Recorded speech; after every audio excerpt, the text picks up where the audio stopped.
Revelio.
Revelio.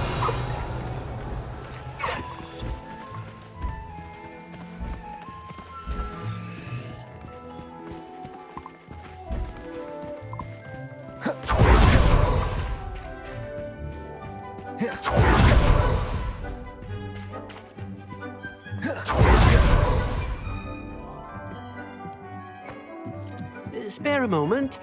Deke has an idea to share with you. Hello, Deke. You wanted to talk to me? Indeed. Deke thought you might want to learn how to build a breeding pen so that you can breed beasts. That sounds like a very good idea. Rescuing and breeding beasts go hand in hand. Young beasts are particularly vulnerable to poachers.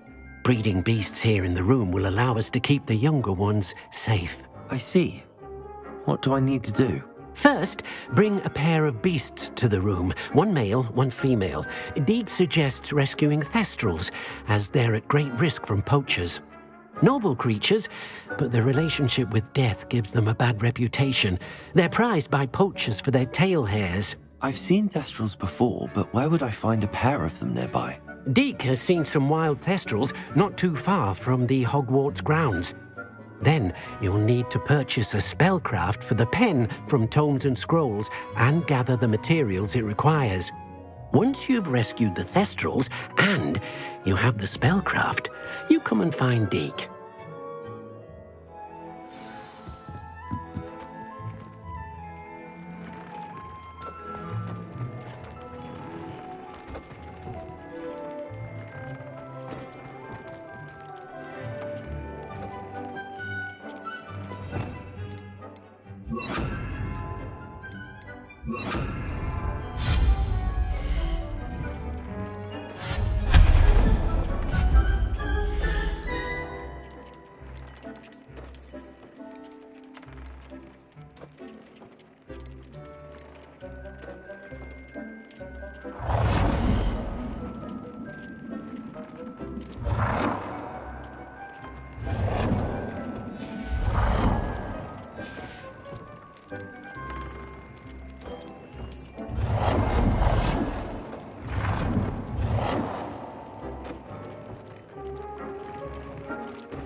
purchase the spellcraft for the breeding pen?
Revelio.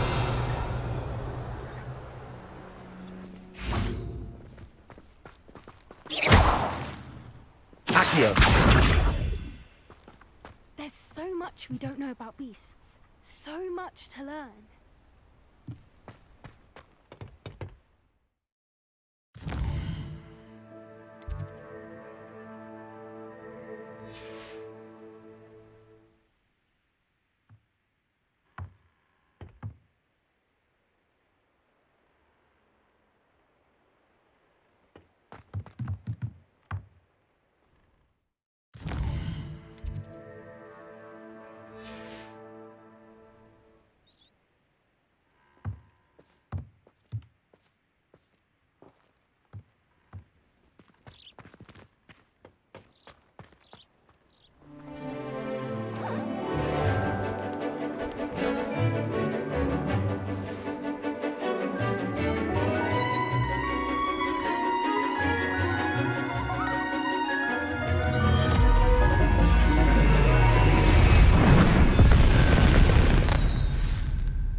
Excellent work today.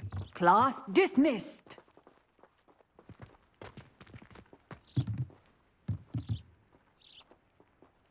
I take it you're ready to learn your... I completed your assignment, Professor. I'm ready to learn Bombarda now. Good. Now, this spell comes with a caveat. It should only be used when necessary. The exploding charm, as you might suspect, can hurt people. Use caution when casting it. Is this something we should be learning in school? Better for you to learn it in school, where we can instruct you properly as to its use, Now, you must be precise in your wand movements. We don't want you blowing your hand off. Go ahead. Nice and steady wand movements. Remember, the exploding charm is highly volatile.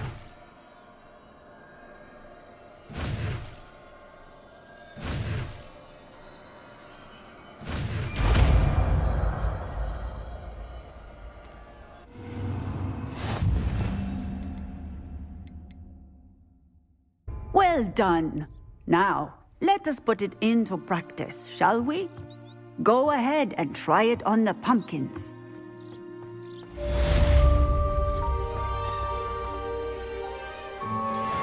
Bombarda! Excellent wand work. Cast the spell just like that every time. Assured and in control.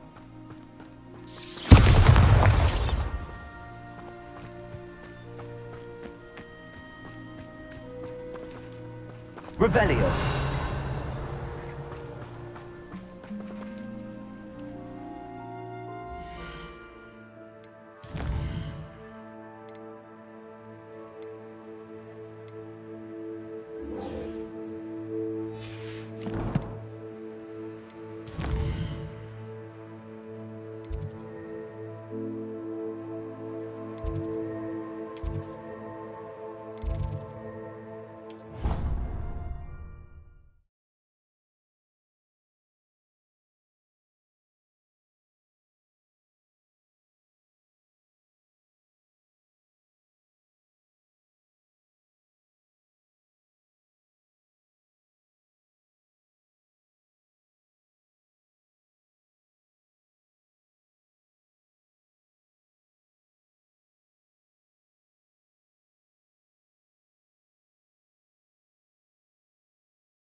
So frustrating. You wanted to speak with me, Mother? I had hoped to speak with you alone, Natsai. Your message mentioned your concern about an unusual creature that was spotted in the woods near Hogsmeade. That could have been anything. You know what it was, Natsai. I am allowed to leave the castle. I am always careful, Mother. Careful. Officer Singer disagrees. She sent me an owl telling me that you have been trying to collect evidence of some kind against dark wizards. She berated me for not keeping a closer eye on you. And she is right. I do not want you visiting Hogsmeade for the near future.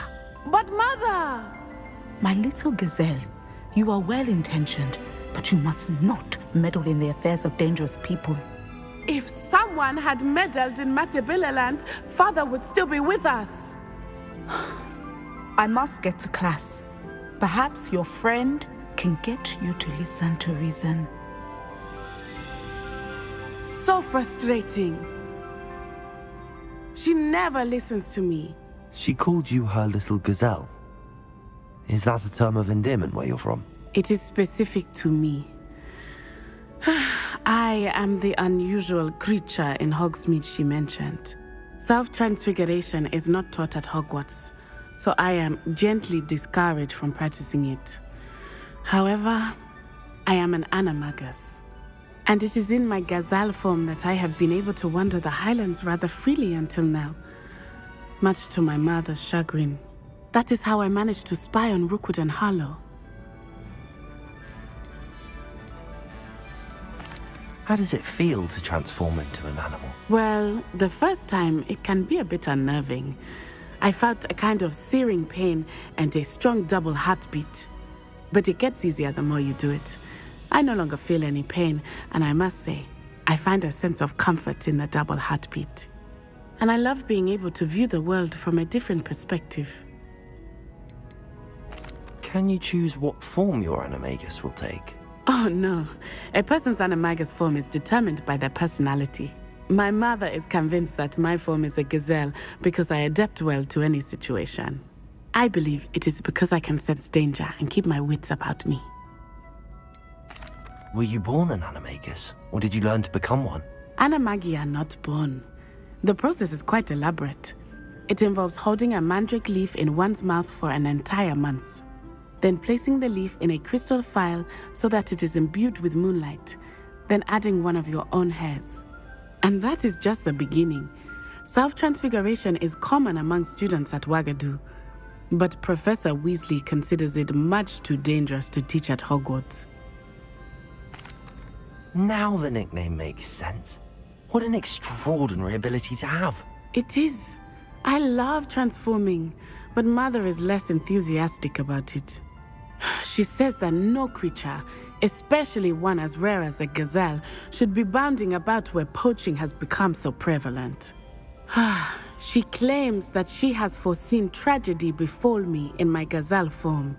But she has used her sight to control me too many times. I no longer believe it.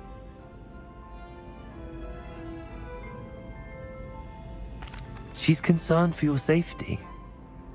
It may be best for you to stay away from Hogsmeade for now. That may be safe, but I do not believe that it would be best. Do you? You could have fled the moment you discovered that Rookwood, Harlow, and Ranrock were after you, but you did not. I choose to act as you have. I must deal with Rookwood and Harlow, not hide from them. My mother cannot know where I am all the time. Thank you for being here during that rather awkward conversation.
How nice to see you, my young friend.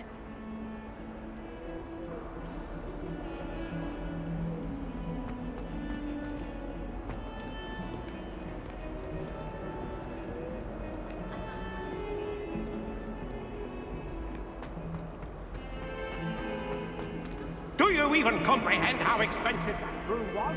Bringing your own belongings is one thing, but that broom belonged to your sister, and I'll have you know that she is beside herself. Never mind that you could have died. No more broom racing for you. And I will send him up here one more time. Good day.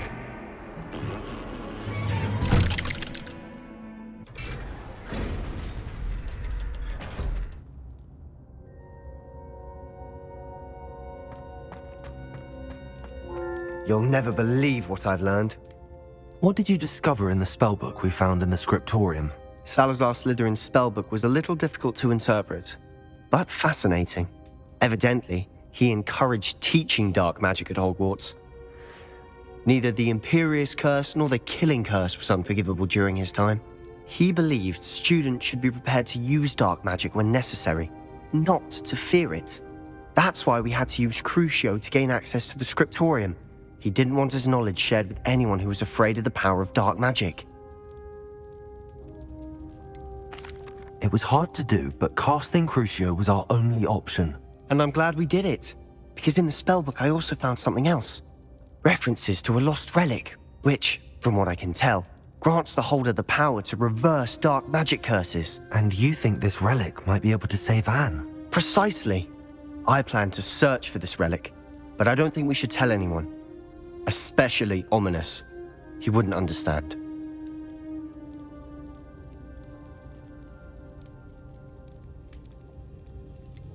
We need to tell him. He's the reason we found the book, and he deserves to know what you've learned. You've seen how he frets about the dark arts. I promise I'll tell him when I found the relic. When I know more, I shall send an owl. And don't feel sorry for Ominous. Keeping this to ourselves for now is for his own good. I'll decide what's for my own good. Ominous, we were just about to get some air. Care to join? You're a liar, Sebastian. I heard everything. You swore you'd never engage in anything to do with dark magic again. No, I didn't. I said I understood you wanting that. I'd never swear to give up on finding a cure for Anne. You don't know when to stop, do you? I know when not to stop. Leave this alone, Ominous. I'll be on my way.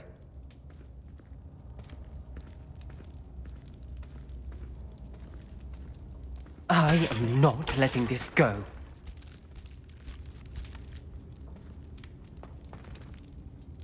Ominous, Sebastian meant well. I appreciate you telling Sebastian not to keep this from me, but going after that relic is not a good idea. Sebastian doesn't even realize it, but he's as irresponsible and reckless now as his parents were years ago. It's why they died. I knew his parents died, but I never heard what happened. Mr. and Mrs. Sallow were professors. Spent nearly every waking moment in the cellar library. Noses buried in books. Anne and Sebastian were upstairs when it happened. They heard a sudden crash and ran downstairs, but it was too late. Their parents had crumpled to the floor. A defect with the lamp in the cellar caused the room to fill with an undetectable toxin. Sebastian and Anne were helpless. They had no magic yet. What a horrible story. It is. That's why I can't understand Sebastian's recklessness. I've practically lost Anne. I cannot lose Sebastian too. Please avoid anything to do with that spellbook. Those references in the book seem promising. Everything to do with Salazar Slytherin seems promising until it's too late. I hope Sebastian pursues this no further, but if you think he might, please let me know. It would mean a lot.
I think they were toxic.